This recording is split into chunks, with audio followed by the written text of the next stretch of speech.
Okay. Hi there, my name's Maria Choa. I'm a student of public speaking and I'm getting ready to do my persuasive essay. I'm going to show my cards, introduce my audience, and then start the speech.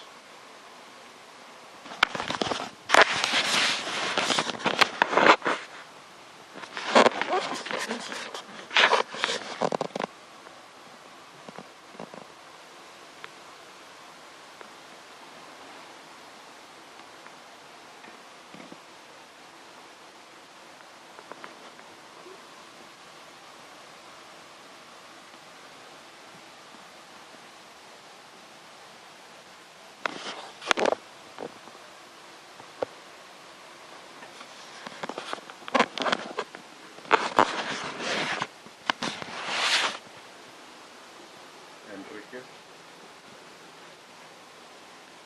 Precious. Tashina.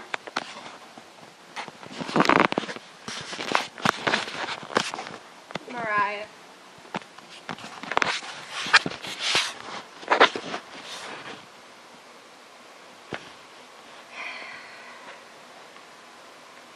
How can a place of fun and adventure with fast rides, candy canes, balloons, prizes, tons of people, cotton candy, colorful events going all around, turn into such a tragic event?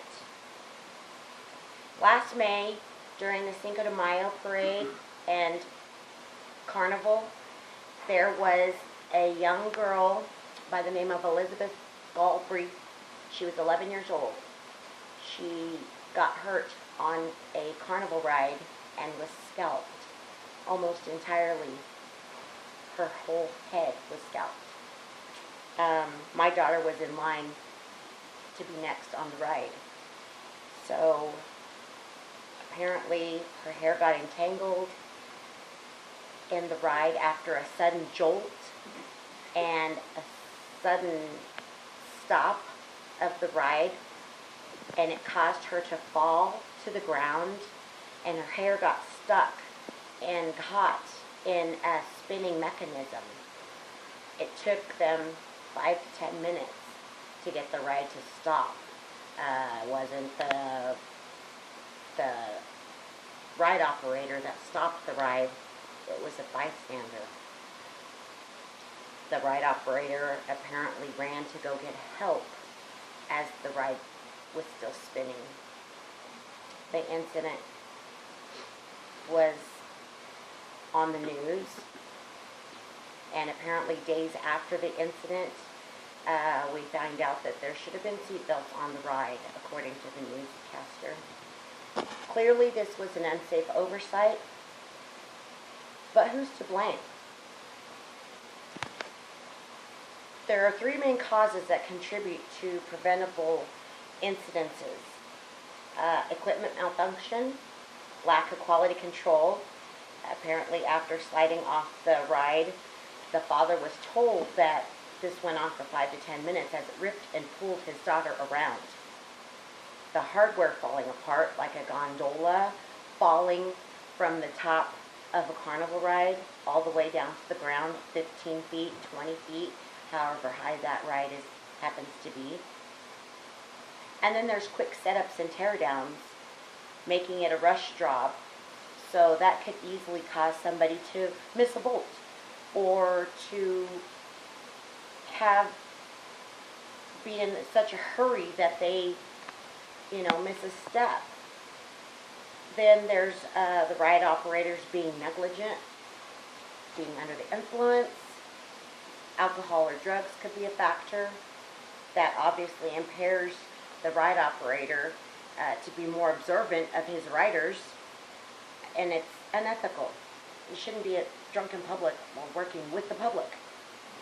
And allowing people to ride without adhering to the restrictions that are provided, such as height, weight, proper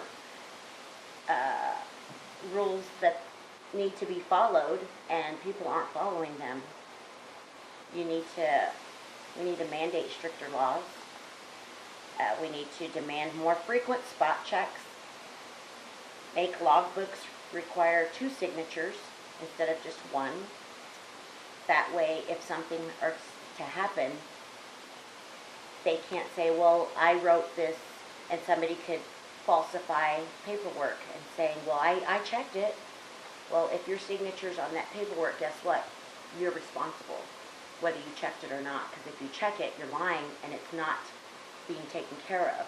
Or if you check it and you're not lying, then maybe you didn't check it right. You need to make all amusement ride manufacturers obtain permits and submit their engineering plans for rides to state officials before the rides can operate. There's a suggestion. Patrons need to be obeying rules that are there for a reason. We need to eliminate the guesswork on who carries responsibility of rides per state. There are no federal laws mandating all amusement park rides, which changed in 1981. They took that right away and made it just the state takes care of the fixed site rides and federal is in charge of the traveling site rides. The state agency's responsibilities vary from state to state. There are 50 states in the union, but there are like 37 different ways to find out what type of regulation there is in that state. It could be from inspecting equipment every single time it's set up, to inspecting it just once a year, to just provide us paperwork that you have insurance. The Consumer Product Safety Commission has jurisdiction over mobile rides only. So the traveling carnivals are the ones that the CPSC have jurisdiction over, and they don't have it on the fixed site rides such as theme parks.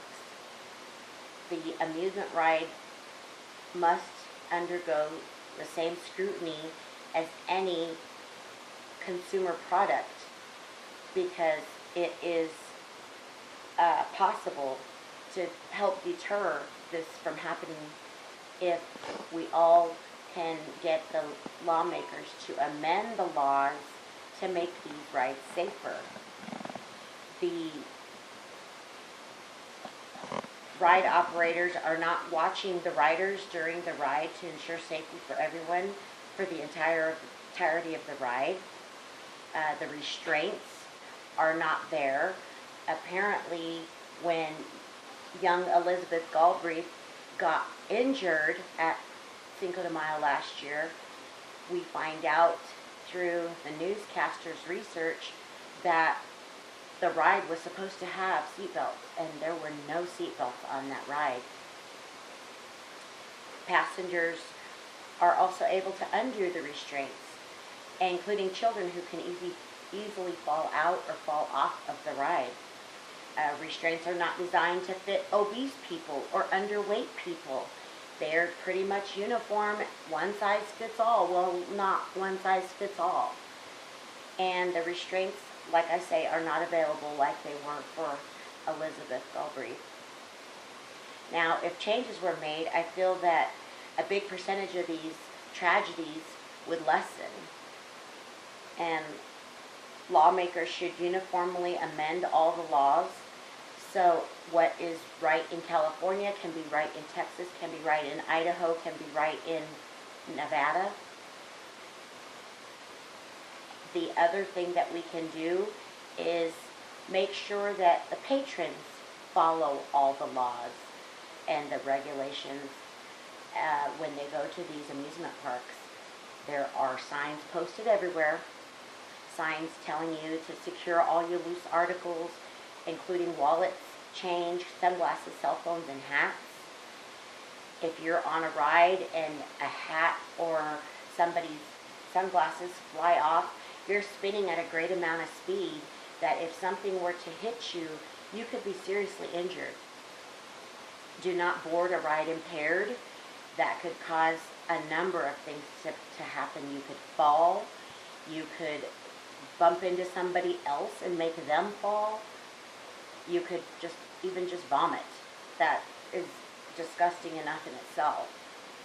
Remain seated in the ride at all times until it comes to a complete stop and you're instructed to exit. Obey all of the recordings of people telling you, carnival ride operator saying you may now exit the ride. So whether it's verbal from a person or from a recording, please pay attention and obey all of the instructions. You always use safety equipment provided and never attempt to wriggle free from it. Don't stand, rock, jolt any ride that is pertaining to most of the rides, especially that are in the air, like a Ferris wheel or the spider, that you could loosen a bolt or something and you could cause that to fall. Rocking a very dangerous piece of machinery that's put up and down in like an hour, I would not mess with. I would not try to rock the boat, so to speak. Parents should make sure that their children understand and follow all of these safety rules. The action that I feel needs to happen is not just for your children, but for the sake of other children, other people. Let's go out, have fun, go home, be safe. Young victim, 11-year-old Elizabeth Guillory, was critically injured and still recovering to this day.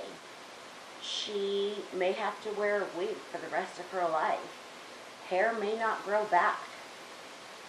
It's a horrible and traumatic incident that happened over a year ago. Was it the owner's fault for not having the seatbelts attached? Was it the manufacturer's fault for the unexpected jerk and the malfunction to happen that caused her to slip to the floor and fall and get her hair caught in the mechanism that was spinning? Or was it the ride operator's fault, who wasn't paying attention? When she fell, that ride should have been stopped immediately. But it kept going and going. Kids were screaming, kids were crying, kids were yelling at this man. No attention. It took a lady standing off to the side to run up to find out who was screaming and why, because it didn't sound right. And the man took off running, assumed to find help, while the bystander came and actually grabbed the gondola and made it stop spinning herself.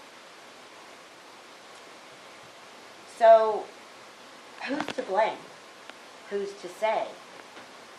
Answering any of these questions after the fact will not erase this horrifying event that took place. It won't be erased from Elizabeth's memory. It won't cause her to stop having nightmares. But something has to change. And it needs to start with us to be aware by being responsible and to stay safe and to stay alive. Thank you.